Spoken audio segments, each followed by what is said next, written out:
So you're a post-beginner, lower intermediate level player, and you just played the opening phase, you've got your pieces out, you've got your king safe. Now what the hell are you supposed to do? Right, well, in this video I'm going to address just that. So the middle game is clearly the most complex area of chess. You know, after the opening phase has been dealt with, and before the end game, you've got the whole complexity of the middle game. Now, it's very, very difficult to sort of give you an overview of the middle game, right? You know, I need really hundreds of videos to do that, but what I'm trying to do in this video is give you something to go off, right? That you can sort of aim towards. Maybe if you're that post beginner, you're not sure exactly what you should be doing. Now, obviously, what you should be doing is trying to keep your pieces safe and trying to win material from your opponents. But I mean, that's obvious, really, isn't it? That's the obvious thing. But on the way towards achieving that, what type of things should you be doing? So that's what I'm going to try and address in this video. So if you want to just look at the position on the board, then I'm just going to use this as a bit of an example, mini example of why you need to know middle game plans, because this is a position, I would say, you could argue it's not quite a middle game yet, because, after a couple more moves, after this bishop develops and this knight develops, this bishop probably comes to b7, then it's probably, officially a sort of middle game, but we get in there. And this is basically a random position that I've just put on the board, just for the purposes of making the thumbnail, actually. But it also comes from the structure of one of my favourite openings, which is the d3 Roy. Now, the d3 Roy is represented by a pawn on d3 in the Roy structure. And for me, I look at this, if I could get this in a chess game, I'm absolutely delighted, because I know what sort of things to play. I know how to approach the game. I know my exact setup. Depending on what black does, I've got basic plans and ideas that I'm going to follow through in the position. And if I look at the sort of win percentages when I play this position versus any other sort of random position, it's way up. It's way up. And why is that? Well, it's because I've played this structure hundreds of times over the not over a sort of short period of time, really, over a couple of years. And in this structure, I'm really, really pleased. I'm really happy. I know the plans and I know the ideas. So if you want to have a quick glance at this position then, and what sort of things, if you want to pause the video, you can do. That's probably better use of your time, actually. If you want to pause the video, and for why, what sort of things would you be considering in this position? Okay, so I've assumed you've paused the video if you want to have a go at this sort of thing. So, sort of things in this position then, and very, very basically, what White's looking to do in this position is control key squares. Now, they're one of the first squares that I always try to do in my position. I play basic chess, right? I develop my pieces and generally I aim for a kingside attack based on the position, because you have to sort of look at the position. You can't just make, attacks from nowhere. But in this structure, you can aim for a kingside attack, and that's what I normally do. And my basic plan, and I'm giving away my secret, I shouldn't be doing this. It's okay, I'm not playing now anyway. So my basic plan in this position is to try and get a piece, a knight, usually a knight, onto the f5 square, right? And that can be achieved by things like this, and also bringing this knight into the position like that. It doesn't have to come to there, it can come there and come there. So getting a knight on f5 is the first thing I'm aiming for in this position, right? And once you've got a knight on f5, kingside attacks just start to happen. If I've got a knight that's unopposed on this square, and then what I'm trying to do is maneuver my pieces into the kingside and launch a basic kingside attack. Now, black can stop that. He can take from this square, and sometimes, the pawn has to come to f5 instead. But my idea in this position is to have a backup knight if possible. So this knight maybe will come here, and this knight will sort of move around to sort of g3, and I plonk a knight on f5, and if black takes, I try and reinforce it with the other knight, okay? So I get a nice, solid position, and a knight on f5 is an absolute disaster for black if it's left to linger. And yeah, okay, so there's always g6, right, and that will kick the knight from f5, but that also then weakens the kingside potentially in a lot of positions. So my plan in this position, basic plan, knight in f5. If that fails, like for example, if this pawn's on g6 already early on, then can't probably do that. I might be able to try and carry out a kingside attack, and I will try and carry out a kingside attack. And if that fails, I turn to plan B, which is usually either pushing an a4 idea or pushing a d4 idea. Okay, and I align my pieces in order to carry out that sort of attack. And, I'm really happy to get this position because what I can do, it's very, very safe from my point of view. I'm not in usually any immediate danger, although, if black goes off-piste a little bit, I can find myself exposed to new ideas, which is good, because then I'm learning those ideas and I'm getting stronger in that particular structure. So those are my ideas from this position. I've got plan A, I've got plan B, and I've got plan C. And usually I can carry out one of those plans. And if not, and if pizzas are getting exchanged, then we move towards it in an endgame. So that's just a snapshot, really, of why it's useful to have some sort of idea of what you are looking for into the middle game. Okay, so that's relevant for me. It's probably not relevant for you. Let's have a look at some general things that might be relevant to you. Right, so how am I going to work this then? If there's so many different structures, there's so many different openings, how is this going to work? How can I help you in this position? Well, what I'm going to do is we're not going to look at every single pawn structure. We're not going to look at every single opening, thankfully. We're going to look at 3 basic structures and 1 consideration, right? And I believe that if you take on these 3 different structures and this consideration, it will help you, give you a general idea of the type of game that you're looking at when you open a chess game. Obviously, please bear in mind it's a general approach, and the asterisk and the little small print says it's going to be variations with each structure. But I'm giving you this guide, let's just go. Okay, so the first thing we need to look at is the pawn structure. Boring? Something can be, but not necessarily. Right, look at the pawn structure. Is the pawn structure closed, open, semi-open? Right, and then look at the castling position. Is it same side castling or is it opposite side castling?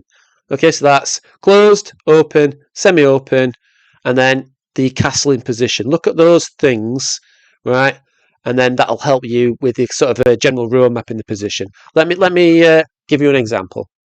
Okay, so let's have a look at this position then. So, like I said, you need to look at the pawn structure, right? So the pawn structure of each side. Right, and you got to work out in this position, is this a closed position, open position, or semi-open position? And what I mean by those things is, are there any open files? Are there any semi-open files? Well, obviously no. This is a closed position. Everything's closed in the position, right? There are no open files, and there are no semi-open files. Now, naturally, this is a French structure, like so. Black's looking at f6 to open the position. So later on, f file looks like it could be semi-open from Black's point of view. All right, but basically in this position, it's a closed position. Now in closed positions, you've got much more time to deal with, right? So you can maneuver the pieces, right? These pieces are not developed. It's not as important. Rapid development is more important in the open positions, okay?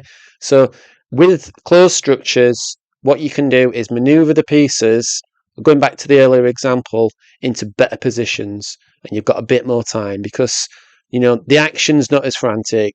It's not quick tactics, it's slow maneuverability. So that's basic what I would take away from that one. And then in this position, what about the castling position? Yeah, so bear that in mind as well. So it's closed position, castling position. Well, kingside castling, and this is not castled yet. So we don't know generally, but it doesn't look like Black's going to castle on the queen side, okay? So this looks like same side castling once these pieces have developed, and that has its own different structures, right? Even with this king, even if it did, for example, want to go on the queen side, because of the closed structure, you're going to get a sort of tight game anyway, okay? So it's not going to be about frantic attacks. Okay, so this is the first example. Right, if this is seeming complex, don't worry, just bear with it and we'll keep going. Right, because as you move up the ratings, these sort of things will bear through anyway. Okay, so next position. Right, so this position, that's what have we got in this position. Have we got a closed, semi-open position or open position? Well, we look at the pawn structure and we see that this is a semi-open file. It's semi-open because it's open from Black's point of view, but not from White because there's still a pawn on C2. And for White, we've got a semi-open file, D file, which is open for White's point of view, but not from Black's point of view. So it's a semi-open position, right? And then what you need to do then is look at the nature of the castling, okay, in our sort of like checklist of things. So here you've got Black has gone kingside and White has gone queenside. And the overwhelming nature of this game is the opposite side castling positions, right? So what you get with opposite side castlings, generally speaking, is frantic races. So white, not going to move the pawn 3 squares. White is going to do things like this. Even sacrificing rooks, like, you know, in this sort of Sicilian dragon setup. And black is going to try the same. And the nature of this type of game is going to be who gets there first. It's going to be a heavyweight sort of clash. You know, who lands the sort of sucker punch to open the position. And in this position, therefore, you're not going to start doing the things that we looked at in the last position. You're not going to start manoeuvring the knight, right? So you're not going to think, oh, what's the best square for this knight? Can we like replace it to somewhere else, move the queen, bring it in here? You're not going to do things like that, right? Because by which time black will have just destroyed you completely by ripping open the queen side, right? So the nature of the position is determined by not the pawn structure exactly in this position, but the opposite side castling. Okay, so if this is a bit confusing, a bit weird, don't worry, just keep with it. You know, and as you move up the ratings, this sort of thing will be very, very clear. If it's very obvious and very clear for you, then no problem. You know, I'm trying to deal with a wide range of people here, so don't bust my balls, right? Okay, so let's move on to the next variation. Okay, so obviously I've left the last one as the open position, and you can see that the e-file is completely wide open from both points of view. So it's becoming a bit of an open game, and also you might notice that this is semi-open as well. So the nature of, generally speaking, of open positions is it's all about piece movement and it's all about time and developing your pieces rapidly. So rapid development, look to people like Paul Morphy for rapid development and good ideas in this position. But this is a French structure with a little bit of a twist. Now in French structures, when you've got one open file, you haven't got two open files. Like if this pawn was here, then you've got two open files. And you've got different types of games, you've got more rapid games. But when you've got one open file, what tends to happen is you can get sort of trades. So like the rook could come to e1, this rook could come off, and then the rooks can sort of trade and things like that. So you generally get sort of drawish positions, you know, at high levels anyway of chess. But this is slightly different because of this semi-open file and the single isolated pawn. You don't need to worry about those features here, but you just need to know that, you know, there's a full open file, right? So the idea is that rapid development's called for. So don't start messing around with this knight again. Okay. All right. So let's look at a couple of examples of full games from positions that might be useful. Okay, so you probably recognise this position from the start of the video. So what I've done here is I've quickly made some moves on both sides. I ain't got time to find my old games or anything like that. It's on a different computer. And what I've done is made some good moves to white and made one or two bad moves to black, just to give you an example of what might happen in the position and what's happened to me countless of times in this sort of structure. So from our point of view then, what's the structure? Structure is a closed structure. Right, castling position, same side castling. Therefore, white's got time to manoeuvre slowly into position. And let's have a look how that happens. And if you remember, the idea is that this knight or this knight is going to end up on f5 and cause a bit of chaos in black's camp. We try for the kingside attack. Let's have a look. d6, knight starts its journey. Bishop comes to b7, not a problem.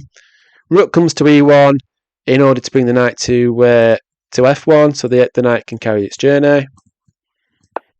Not a good move, because I'm not going to bring the knight here anyway, so it's just a wasted move for black. Great, love to see that. Knight f1. Rook comes across, natural square. Onto g3.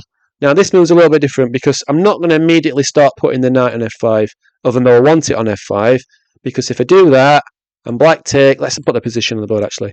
Knight comes here, which is where I want to put it, but you have to look at the position and you have to look at the moves. You know, you're not playing an autopilot. And if this position takes, queens comes off the board, right? That's not good from my point of view, from white's point of view. We want a queenside attack, a kingside attack without the queens is not going to happen, right? It's going to trade off and there might be some tactics in the position, but I want to keep queens on the board. So, in this position, right, I'm not going to put the knight on f5 yet. What I'm going to do is play queen e2. And after trades, I'm maintaining the pawn, which maintains the f5 square, right? Okay, this is a bit, you know, too complex for post beginners and lower level intermediates, but, you know, let's just have a look at this sort of stuff you might be facing eventually, sort of thing. So after this, we get queen coming in. Love that move. Like, why bring the queen to, you know, to e7? Because the knight's going in f5 anyway. Right, that's what it wants to be, so it gets a free tempo. I've seen this many times before.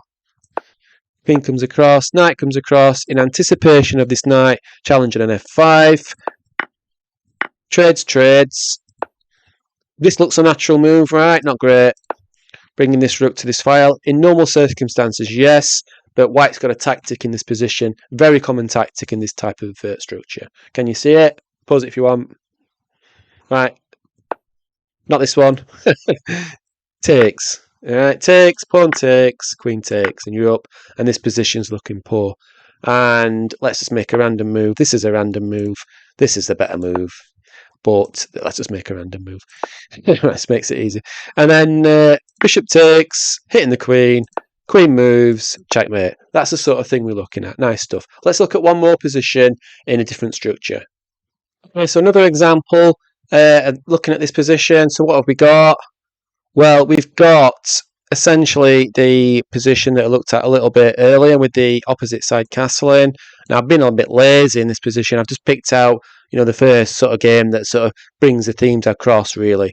But that's good enough for our purposes. Obviously, this is not castled yet, but it's going to go queenside because it's in this sort of structure, this dragon structure. So let's just have a look at this game pretty quickly to get an idea of the type of things we get. So if you remember, we're looking at a frantic sort of pawn pushes from either side, and whoever sort of breaks through first generally sort of wins.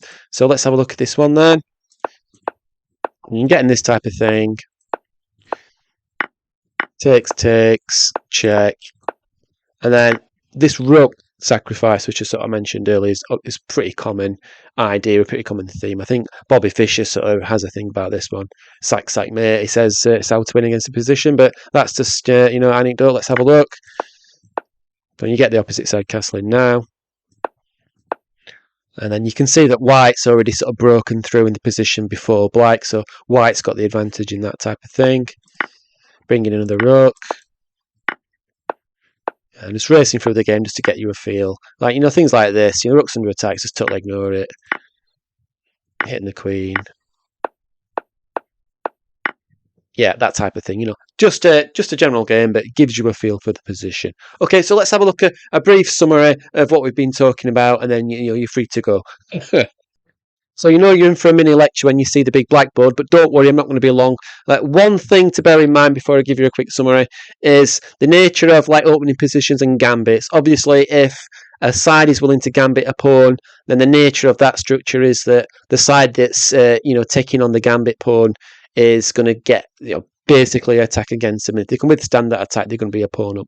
So that's something that's probably a little bit beyond this video. Anyway, to summarise then, if you're not sure of how to look at and how to work with the middle game positions, look at the pawn structure. If it's closed, is it open, is it semi-open, and look to the castling positions. Okay, and another thing to note is that the more you get familiar with structures, the better you'll become, and you'll just be able to see the plans and the ideas. Like with me with the D3 Roy, for example, you can clearly see how I like that structure and not necessarily some of the other structures. But that's personal preference, and that comes from experience. And all you need to do really as a chess player is get out there, get playing games, get lots of positions under your belt and ideas and structures, and then you can sort of build from that. So that's all I'm going to talk now. I'm going to go down and have a beer. It's Friday night anyway. So hope you enjoyed the video, and take care.